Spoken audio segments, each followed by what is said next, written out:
Hello ನಮಸ್ತೆ, welcome back to my channel. ಹಲಸಿನಕಾಯಿ ಖಾಲಿಯಾಗಿ ಮಲೆನಾಡು ಕಡೆ ಎಲ್ಲ ಈಗ 1 ತಿಂಗಳಾಗ್ತಾ ಬಂತು.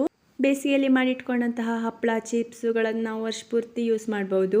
ಇಲ್ಲಿ ನೋಡ್ತಾ ಇರೋದು ಹಲಸಿನಕಾಯಿಯಿಂದ ಮಾಡಿದಂತಹ ಹಪ್ಪಳ. ಇದು ಏಪ್ರಿಲ್ ಮೇ ಟೈಮಲ್ಲಿ ಮಾಡಿರುವಂಥದ್ದು.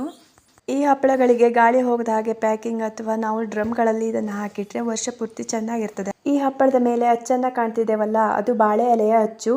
ಈ ಹಪ್ಪಳಗಳನ್ನು ಮಾಡಬೇಕಾದ್ರೆ ಇದನ್ನು ಬಾಳೆ ಎಲೆಯಲ್ಲಿ ಹಚ್ಚಿ ಮಾಡಿರುವಂಥದ್ದು, ಹಾಗಾಗಿ ಇದರ ಅಚ್ಚು ಬಂದಿದೆ. ಹಾಗೆಯೇ ಹಿಟ್ಟನ್ನು ಕೈನಿಂದಾನೇ ಹಚ್ಚಿರೋದ್ರಿಂದ ಸೈಜಲ್ಲಿ ಸಹ ಸ್ವಲ್ಪ ಚೇಂಜ್ ಕಾಣ್ತಾ ಇದೆ. ಅಚ್ಚಲ್ಲಿ ಹಾಕಿರೋ ಹಪ್ಪಳವನ್ನು ಸಹಿತ ನಾನು ಈ ವಿಡಿಯೋದಲ್ಲಿ ಶೇರ್ ಮಾಡಿದ್ದೇನೆ. ಕೊನೆವರೆಗೂ ಈ ವಿಡಿಯೋವನ್ನು ನೋಡಿ. ನಮ್ಮಲ್ಲಿ ಮಾಡುವಂತಹ ಹಲಸಿನಕಾಯಿ ಹಪ್ಪಳಕ್ಕೆ ನಾವು ಮಸಾಲೆಯನ್ನು ಹಾಕಲ್ಲ, ಕೇವಲ ಹಲಸಿನಕಾಯಿ ಸೊಳೆಗಳನ್ನು ತೆಗೆದು ಅವುಗಳನ್ನು ಬೀಸಿ ಅದಕ್ಕೆ ಉಪ್ಪನ್ನು ಮಾತ್ರ ಸೇರಿಸ್ತೇವೆ. ಹಲಸಿನಕಾಯಿ ಸೊಳೆಗಳು ಸಿಕ್ಕಾಗಲೇ ಇವುಗಳನ್ನು ಉಪ್ಪಲ್ಲಿ ನಾವು ಸ್ಟೋರ್ ಮಾಡಿ ಇಟ್ಕೊಳ್ಬಹುದು.